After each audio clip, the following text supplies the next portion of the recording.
Hola, ¿qué tal? Qué bueno que está con nosotros en Café de Altura. Vamos a conversar en una segunda parte de una entrevista con el doctor René Coulomb sobre el tema de la equidad y la sustentabilidad en las ciudades mexicanas.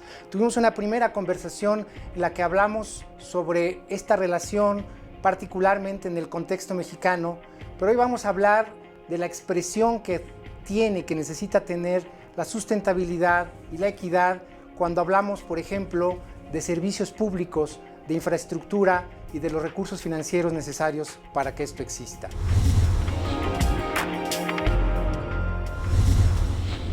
Al hablar de sustentabilidad urbana, es decir, de la capacidad de las ciudades de mantenerse como espacios habitables, viables a través del tiempo, se acepta comúnmente que al lado de las condiciones ambientales y económicas deben garantizarse también las condiciones sociales que lo permitan. Entre estas condiciones, una de las más importantes es la equidad, o sea, la posibilidad de que las ciudades sean espacios con niveles de calidad de vida aceptables y razonablemente homogéneos para toda la población, que se consideren las necesidades de los diferentes grupos sociales, se garantice el acceso a los servicios urbanos básicos a todos los habitantes, se logre un uso equilibrado del suelo urbano, se construya y conserve un patrimonio cultural común y en general se favorezca el bienestar de los citadinos. Es claro que estos propósitos no se logran fácilmente y en el caso de muchas ciudades mexicanas parecen estar muy lejos de la realidad actual. ¿Qué es lo que tiene que atenderse para tener ciudades ambientalmente sustentables que sean a la vez más equitativas? ¿Cómo tienen que pensarse la estructura urbana, la vivienda y los servicios públicos para ciudades más equitativas y sustentables? Nuestro invitado, el doctor René Coulomb Bosch, es sociólogo, doctor en urbanismo, académico de la Universidad Autónoma Metropolitana Azcapotzalco y, como le decía yo en la ocasión anterior, tiene también un largo historial de docencia, investigación, asesoría y en general participación en proyectos urbanos desde la perspectiva social, los temas sociales, la sociología. Doctor Coulomb, bienvenido nuevamente y gracias por estar aquí. No, muchas gracias otra vez. Cerramos prácticamente la conversación anterior hablando de un concepto que puede ser el punto de partida en este caso, el derecho a la ciudad. ¿Qué implica, en pocas palabras, cómo entender este derecho a la ciudad en un contexto, como lo comentábamos antes, de ciudades equitativas y también sustentables? Claro. Es reciente esta idea del derecho. La Constitución mexicana tenía un derecho, varios derechos. El derecho a la vivienda, el derecho a la educación, el derecho a la salud, etc. Pero todos estos derechos finalmente tienen un espacio concreto en donde realizarse, y es la ciudad. En nuestro caso, estamos hablando de las ciudades. Se pasó, yo siento, por parte de los grupos sociales, de las organizaciones de solicitantes de vivienda, etc., en México y en América Latina, en sus foros, a lo largo de 25 años, de un concepto muy viviendista, ¿no? Del derecho a la vivienda, concebida esta vivienda como tabiques y un techo, etc. Así, independientemente de cómo estuviera, qué servicio tuviera y qué consecuencias trajera. Y en particular del lugar donde estuviera. Sí. Y entonces de pronto fenómenos también recientes como por ejemplo lo que el censo de 2010 nos dice, ¿no? Que tenemos 5 millones de viviendas deshabitadas. Refiere al y por otro lado se habla de que falta vivienda, ¿no? Falta vivienda, tenemos 5 millones de viviendas deshabitadas. Y de pronto esto refiere a la ciudad. O sea, ¿por qué tan deshabitadas? Porque demasiado lejas, porque lejos de qué, de dónde está el empleo, etcétera, porque en la gran periferia no están los equipamientos claro, de educación, de salud. Entonces, el derecho a la ciudad no es cualquier ciudad, es el derecho a una ciudad que ofrece elementos satisfactorios para la salud, para la educación, para la vivienda, para el acceso al trabajo, etc. Entonces, se pasó de una visión muy viviendista de tabiques a decir, no, discutamos la ciudad. En una visión más integral. En una visión mucho más integral. En eso andamos. ¿Qué implica eso en términos, por ejemplo, de servicios públicos, servicios de agua potable, saneamiento, implica bajo una lógica sustentable y equitativa? Sí, implica muchas cosas. Evidentemente que esta ciudad compacta, que se dice que tenemos que trabajar hacia ella, sí, es mucho más factible en esta ciudad compacta de dotar de servicios urbanos a la totalidad de la población. Sabemos muy bien que cuando la ciudad crece en las grandes periferias, sobre todo a nivel de los asentamientos de autoconstrucción, primero está la casita, los tabiques, y a lo largo de muchos años, poco a poco van a llegar los servicios urbanos. Sí, incluso a veces en asentamientos irregulares, ¿no? Exactamente. Se apuesta que después habrá servicios. Pero estos asentamientos irregulares va a depender de qué ciudad estamos hablando, pero básicamente es la mitad de la vivienda que hoy se está produciendo en México. Una mitad se produce formalmente a través de desarrolladores inmobiliarios, con financiamiento del Infonavit, el Fobit, etc. Pero la otra mitad de los asentamientos se produce por los pobladores, digamos. Autoconstrucción, pero los servicios justamente llegan mucho después, muchas veces. Repensar cómo producir la ciudad en forma mucho más equitativa implica justamente que todos tengamos acceso de inicio al agua, al transporte, a la electricidad, etc. Esto yo creo que es la gran aportación de la idea que habría que combinar del derecho a la ciudad, sí, y de la equidad. O sea, cuando uno dice derecho, ¿qué significa? Un derecho debe ser universal. O sea, el lema de una ciudad para todos, que fue un momento dado el lema, me acuerdo del ingeniero Cárdenas, ¿no? En la primera 97. elección del jefe, ¿no? En el 97, su lema fue una ciudad para todos, correcto. Es la reivindicación de la equidad, del acceso universal. Bueno, hablar de derecho tiene esta idea de que todos tenemos derecho a la ciudad, entonces. Pero todos tenemos derecho, por ejemplo, a un servicio de agua en condiciones similares, ¿no? No puede ser que algunos reciban el agua 8 horas del día, otros 24, unos la reciban limpia y otros la reciban. Lo que nos dice la estadística es que hay una gran desigualdad en el acceso a los servicios básicos, por ejemplo, como agua y drenaje. Parece que esta lógica, en realidad, contrario a lo que desearíamos, se está ampliando en muchas de las ciudades mexicanas, ¿no? O sea, el problema de la satisfacción del derecho al agua en muchos casos se está volviendo un tema también de inequidad, de conflicto. No parece ser, por ejemplo, que al lado del incremento en los servicios de agua potable estén aumentando también los servicios de tratamiento de agua. Estamos todavía caminando al revés. Regresando a esta idea de la ciudad compacta, que estamos descubriendo de que generar nuevas infraestructuras en la periferia de la ciudad es muy caro y muy lento. Por eso, mucha gente en las áreas periféricas carece del acceso al servicio. Si decimos, vamos a resolver el problema de las necesidades de vivienda dentro del área urbana actual, el problema es que la infraestructura ahí es vieja, es obsoleta. Tenemos hoy en día un levantamiento, no de todos los barrios de la Ciudad de México, pero digamos de una fracción, sobre todo de clase media, digamos, al poniente de la ciudad, en contra de la llegada de nuevos habitantes. ¿Cuál es el argumento? El argumento es que el agua ya falta, el agua ya no llega diario, el agua llega sucia. Sabemos que hay 40% del agua que se está desperdiciando en las tuberías. hay un manejo hídrico totalmente absurdo. O sea, traemos agua hasta de cuencas muy lejanas Sí. hoy en día, Muy costoso de muy traer. costosa, y desperdiciamos 40% del agua en las tuberías ya existentes dentro de la ciudad. Y ahí estamos directamente con el tema de inversión en la infraestructura, ¿no?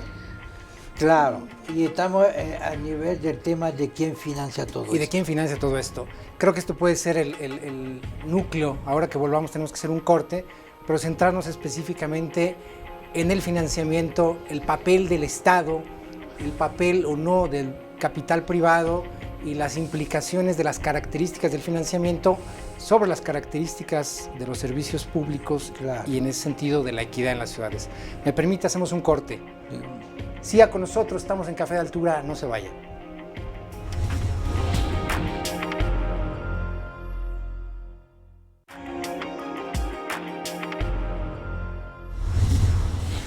Qué bueno que sigue con nosotros. Estamos conversando sobre servicios públicos, infraestructura, las características de la inversión de las ciudades y lo que eso implica en términos de equidad y de sustentabilidad. Doctor Coulomb, las características de quién invierte, cómo se invierte, a final de cuentas parecen estar en el centro de la equidad en las ciudades, de la calidad de vida de la gente, de la sustentabilidad de las propias inversiones.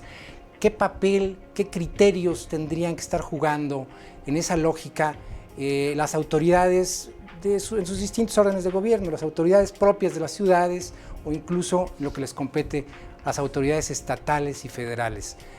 El financiamiento de los servicios públicos para una ciudad equitativa y sustentable. El financiamiento, y yo diría, para decirle de una vez, que estamos enfrentando en esto y en otros aspectos la disyuntiva entre el Estado y el mercado. Estamos en esto. Y el mercado está tomando mucha fuerza, ¿no? Sí, porque el Estado se retiró. El Estado se retiró por distintos motivos, pero digamos, estamos frente a una doctrina que se inició a principios de los años 80, después en el marco del consenso de Washington, un Estado en retirada por distintas razones, obsoleto, que no sabe hacer las cosas, demagogo, populista, un montón de cosas, y diciendo de que la iniciativa privada lo hace mejor. Y por lo tanto ganó una nueva filosofía liberal diciendo que es el mercado que va a permitir resolver este problema de escasez de recursos, escasez de ingresos de la población, cómo se fijan los precios, eliminar los subsidios que son aberrantes económicamente hablando, todo esto. Y estamos viviendo esto y caminamos hacia adelante, un poco hacia atrás, etc. Pero tiene futuro una lógica de este tipo. Lo que pasa es que ya tenemos un Estado que se ha reducido mucho. Entonces, ¿cuál es hoy en día el planteamiento? El planteamiento consiste, son siglas, APP, Asociación Público-Privado. Y lo estamos viendo en muchas formas de resolver, entre comillas, este problema de resolver las necesidades básicas de la población. Es agua potable, es drenaje, es vivienda, es educación, es salud, es vialidad, segundos pisos, todo esto, ¿no? Transporte, etc. Sí. Entonces, ¿cuál es un poco ahí el problema? Primero, cuando la iniciativa llega en estos campos del agua, del transporte, etc., convierte, como decíamos anteriormente, un servicio en algo, en una mercancía, en algo que tiene un costo. Y como se trata de un actor que no trabaja para el bien común, trabaja para... Su lógica es otra, tiene que ser rentable. Su lógica es la rentabilidad. Sí. Entonces va a plantear el problema de que sea rentable. Por supuesto, entonces, el tema central va a ser la tarifa. Se va a decir, por ejemplo, bueno, a ver, el agua, digamos, ¿cómo vamos a... Necesitamos un manejo más sustentable del agua. Entonces, ¿qué va a decir la doctrina reciente, etcétera? Es un problema de tarifa. ¿Por qué razón? Porque la gente desperdicia el agua. ¿Cómo vamos a lograr que la gente cuide el agua, pues cobrando el agua a su justo valor. ¿Qué vamos a hacer a nivel del transporte público? Bueno, tenemos que cobrar el transporte a su costo real. La Ciudad de México es de las pocas ciudades que tiene el metro, por ejemplo, un subsidio muy elevado, pero otras ciudades, Guadalajara, Monterrey, tiene tarifas mucho más elevadas de transporte público, porque hay una lógica mucho más privatizadora. Pero tendríamos que volverlas a su, digamos, llevarlas a su nivel, a su costo real, independientemente de quién tenga que pagar por eso. Bueno, porque eso puede tener también efectos regresivos en términos de equidad. El desafío de la equidad, vamos a decir, de la universalidad del derecho de acceder. Entonces ahí aparece el subsidio, o sea, no se han encontrado otras formas. A partir del momento donde se entrega a la entidad privada, sea por concesión, pero en fin, finalmente es una privatización. Claro, la concesión se puede revertir, pero mientras existe la concesión, es privatizar el servicio. De una u otra forma lo es. Pero algunos no pueden pagar. Bueno, muy bien, les vamos a ayudar, ¿no?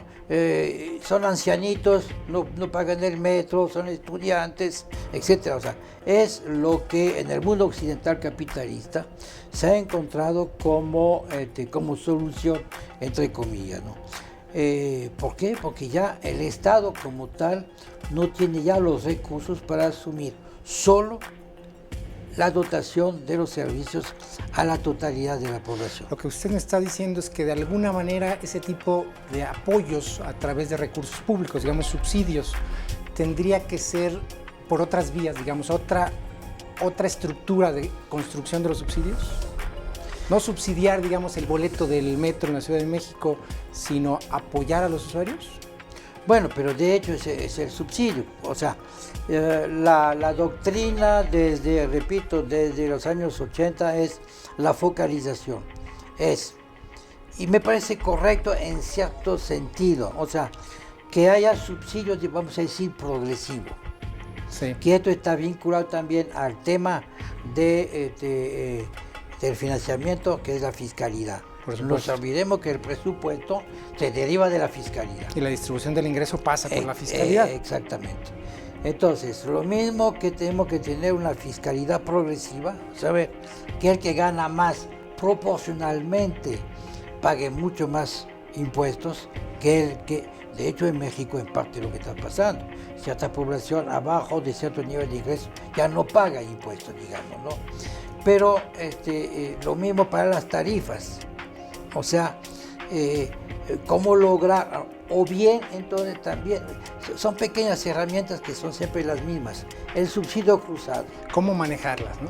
Bueno, por ejemplo, a ver, si el que puede pagar un coche y puede subirse en el segundo piso, muy bien que lo haga, pero que parte de lo que se le cobre ahí subsidie el metro. Transporte público. Por ejemplo. Ahora, tenemos que cerrar, pero no me gustaría que termináramos sin mencionar también, además del tema, digamos, de cómo cargar los costos a los usuarios, también está un poco la lógica de los proyectos. Estoy pensando, por ejemplo, una cosa es impulsar proyectos de transporte que estimulen sobre todo o favorezcan sobre todo el tráfico de vehículos particulares, y otra cosa es invertir en transporte público.